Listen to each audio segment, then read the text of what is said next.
বাংলাদেশের মানুষের অধিকার আদায়ের, আধিপত্যবাদ বিরোধী আন্দোলনের অবিসংবাদিত নেত্রী বেগম খালেদা জিয়ার জন্য আমি দোয়া করছি, সকলকে আহ্বান জানাচ্ছি। তার জন্য, তার দীর্ঘ হায়াতের জন্য, সুস্থতার জন্য আমরা দোয়া করব। দলীয় সংকীর্ণতার ঊর্ধ্বে উঠে দেশ এবং জাতিকে ভালোবাসতে চাই আমরা।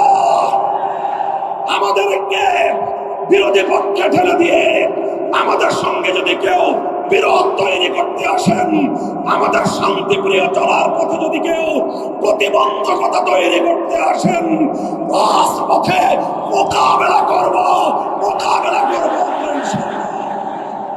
এই প্রস্তুত থাকবেন তো?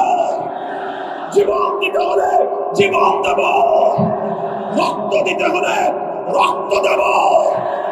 দেশ এবং জাতির প্রশ্নে কারো কাছে মাথা নত করব না। দেশের প্রশ্নে কোনো আপোষ করব না। মাথা নত করেছি একজনের কাছে। কার কাছে? ইনশাআল্লাহ আল্লাহর রহমতে আগামীর বাংলাদেশ হবে ইসলামের বাংলাদেশ।